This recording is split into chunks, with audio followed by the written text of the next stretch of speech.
ജയിലിൽ കയറ്റാന്നുള്ളതിന് ഉദ്ദേശം 2 ക്രിമിനൽ കേസുകളും പിന്നെ ഒരു ഡിഫേമേഷന്റെ ലീഗൽ നോട്ടീസ് ഓൾറെഡി അയച്ചു കഴിഞ്ഞു.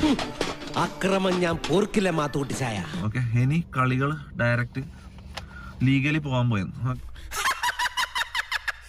കളി നമ്മളോടാ. ആളെ ഇപ്പൊ കിട്ടും, അറിയോ? വാ കാണാം. തൊപ്പി ഗ്യാങ്ങിനെതിരെ അന്വേഷണത്തിന് ഉത്തരവിട്ടിരിക്കുകയാണ് ഇപ്പോൾ സംസ്ഥാന പോലീസ് മേധാവി. DGP റവാഡ ചന്ദ്രശേഖർ ഉത്തരവിട്ടിരിക്കുന്നത്. കേരള സംസ്ഥാന സൈബർ ഓപ്പറേഷൻസ് പോലീസ് സൂപ്രണ്ട് ഈ വിഷയം അന്വേഷിക്കുമെന്നാണ് മനസ്സിലാക്കേണ്ടത്.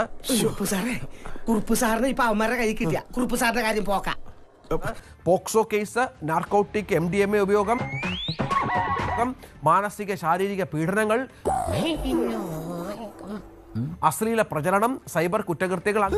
അയ്യോ, എനിക്കിപ്പോ ബോധം പോയില്ലെങ്കിൽ പോലീസ് നിന്നെ കുനിച്ച് നിർത്തി ഇടിച്ച് നിന്റെ ബോധം കളഞ്ഞു. അങ്ങനെ ഒരു പിടി ആരോപണങ്ങൾ. അപ്പൊ ജയിലല്ലെങ്കിൽ മരണം, അത് ഏതാണ്ട് ഉറപ്പായല്ലേ? പ്രായപൂർത്തിയാകാത്ത പെൺകുട്ടികളെ ഒക്കെ തൊപ്പി ഇത്തരത്തിൽ ഉപയോഗിക്കുന്നു എന്ന ഗുരുതരമായിട്ടുള്ള പരാമർശങ്ങളൊക്കെയാണ് ഈ തൊപ്പിയുടെ സുഹൃത്തുക്കൾ ഉന്നയിക്കുന്നത്. കഴിഞ്ഞ 3 മാസമായിട്ട് മൂത്രം ഒഴിക്കാനല്ലാതെ നീ ഒന്നും പറയണ്ട, നീ പീഡിപ്പിച്ചു.